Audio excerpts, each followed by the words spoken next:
Every Tuesday, you can get yourself a copy of our newspaper, iDiskiTV, for absolutely free. Every shop right in the Gauteng province, you just go there, get yourself the paper. And on Fridays, the paper will be available across the nation on our website, iDiskiTimes.co.za. iDiskiTV powered by World Sports Betting. As we are about to start the new season, coaches are being asked a lot of questions. Manqoba Mngqithi, coach of Sundowns, a co-coach, Mamelodi Sundowns, was asked recently on Thursday in a gathering with all coaches to open the new season. What do you think is your main competition for the league this season? Bambuza kanjalo uthi Chiefs ne Pirates, they are not our competition. The competition here to Tina as we look to the upcoming season is Cape Town City ne Royal AM.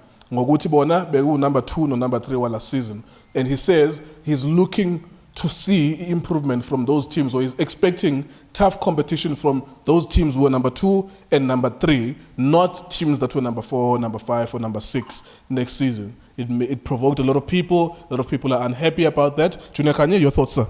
Yes, sir. Ngibulise u-drugs Freezy. Justice Easy. no Benedict Sofilagas. Mr. So. After kunjani keep on supporting iDiskiTV, fighting no one, trying to fix South African football. Why people go crazy kuManqoba Mngqithi? Manqoba is telling the truth. He's a pure understanding person footballer. The guy bowlers and he has learned a lot kule game as a coach. I'm sure futhi kumncedile ukusebenza no bit kunguthi bowlers, cause now uyenza him and Rulani with knowledge yakhe no Rulani, still the best is coming. Ngoba ngaba ne best coach uthi usebenza namayiqeda ukuhamba uthi trim ya drop if you're not good enough. He's telling the truth. Uqala ubheka ama coaches ukuthi who are coaching those team. Uthola ukuthi Eric Tinker always suffer when you play Eric Tinker, where is the cups winning on a penalty. It came when you beat them is 3-2 or go better. Check out to dance. Marumo Kalans in the Sundowns, we won the bench and it came up with tight sort of. Oh yeah, it was a final, right? Yeah, final. Yeah. We check it dance putting up our resources. Why for final? Now we really aim our resources with individual players, with high profile individual players.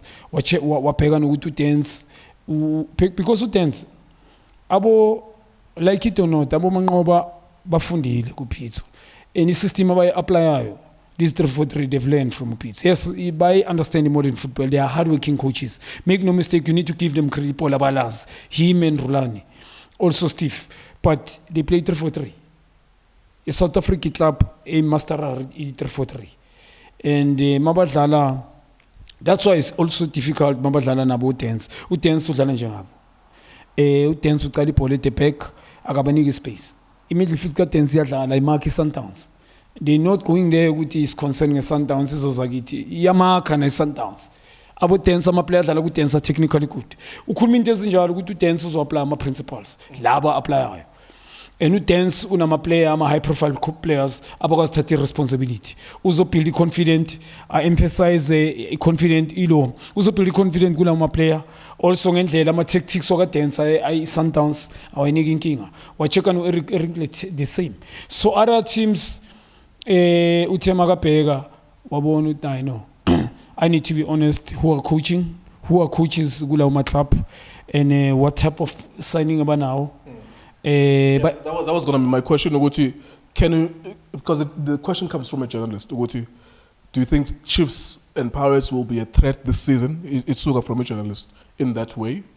And then in Pendulum, Uguti, no, I'm not looking at those teams. I'm looking at the ones that were number 2 and number 3.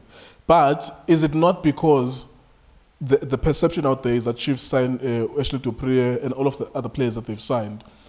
Is it not valid, Kuma fans with Chiefs and Pirates, to expect that their 2 teams are going to start challenging? Mina ngakutshela ngama fans ukuthi ama fans mele uhloniphe opinion yawo, yabo. Khona ama fans understand football, khona ama fans athandayo. Yeah, besabuya athi ayiqinisile umuntu. So how many years fans are hoping? And I hope ayibone into ukuthi ayispan. Bukuzu Kevin Hunt bahopa, ngikhulumela Chiefs ukuthi wanze kuzu Stuart baba ne hope ya last. Ernest baba ne hope. Ngama signing lawo abo bane hope nala last season babe ne hope. So when are they going to believe? So ba compete nabo bani. Sundowns idlala i-Champions League. The coach that is winning Champions League win triple. Uyo coach okhuluma lezi zinto positive ngale two teams. He's a coach they're competing amongst themselves. Yeah. Akusi finish also. Yeah. He's a coach. So that was my thought as well. This guy is in that battle with those clubs. Uyawazi la maqala la. So he understand the game. Yeah. So masingaba nevar mina nkuleko ngihlale ngukutshela I love iKaizer Chiefs mina ngiyanqanywa le club feature. If I have to be honest, but effect ukuthi if urula uManqoba ubona lento engiyibonayo and then I rest my case. Yabona ngoba uManqoba ucheke ama signing wabo. Make no mistake, Ata has improved the team. And benza grand ngwa point, but Ata can't compete. Nabo Manqoba bathola lapha kule kunguthi experience. You understand? With these three coaches and experience about the Champions League, always magadlala na bazomdefeat. Some bazomdefeat. And another thing, uManqoba uthe check udance, check ukuthi sinibele si3 so. With his experience angana resources, has never coached a big team dance. Itlapedlala kuyakusiya abamniki platform kiyo abuchipa bona bomarumo kalans but always abamesha yabo ayiqala manje phela umaru udance kubamesha nanga kuchipa khona enye game was very big cup I remember type of football it's something else. So now I'm telling you Nkululeko uManqoba uthe makayibheke wathi one I'm competing with these guys. I'm not a fan, I'm competing with them. Ngibone last season now basign udance, look at the type of players nama resources bazoba threat. And lo muntu ngama tactics definitely asibamba, like it or not. They using similar philosophy. Cape Town City same. Master mabadlali 3-4-3 master ushayi i4-3-3.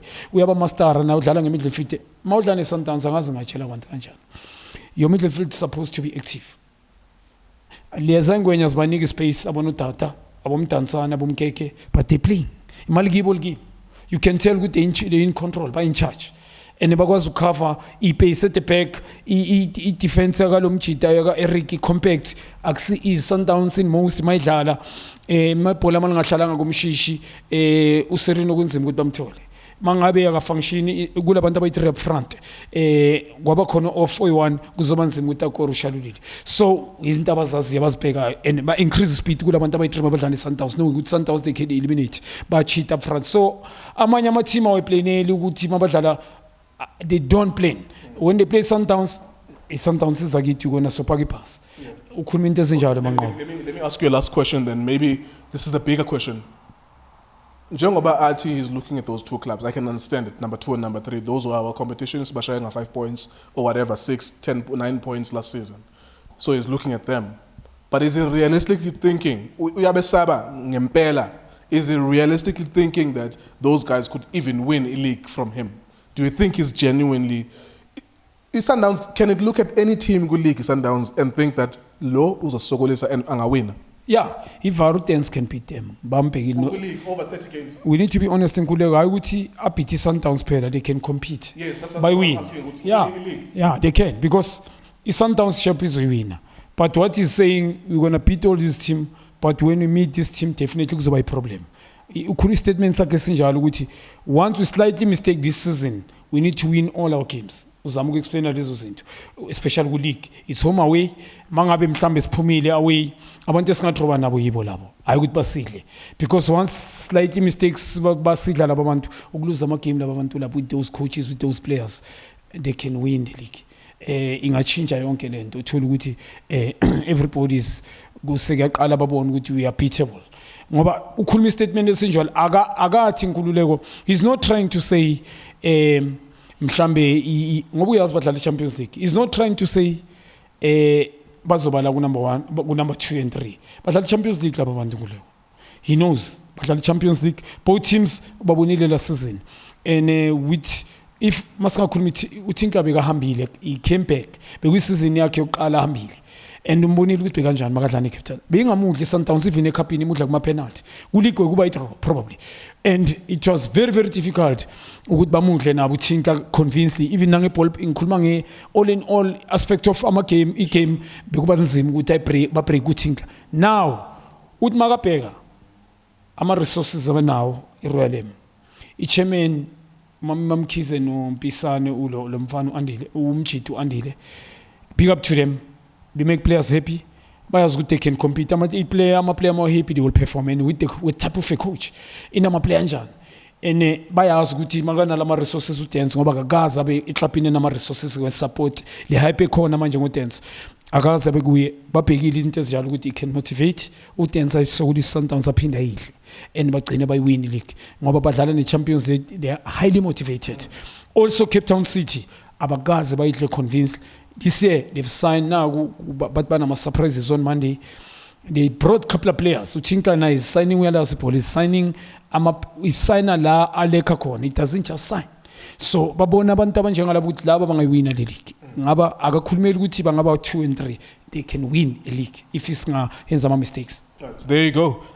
All odds, of course, are on Sundowns. They are the favorites. But everyone thinks that Chiefs and Pirates after the Sundowns will be 2 and 3. But it wasn't the case last season. So Manqoba Mngqithi is answering that question in that fashion. iDiskiTV, iDiski Times, World Sports Betting. Thank you very much for watching us.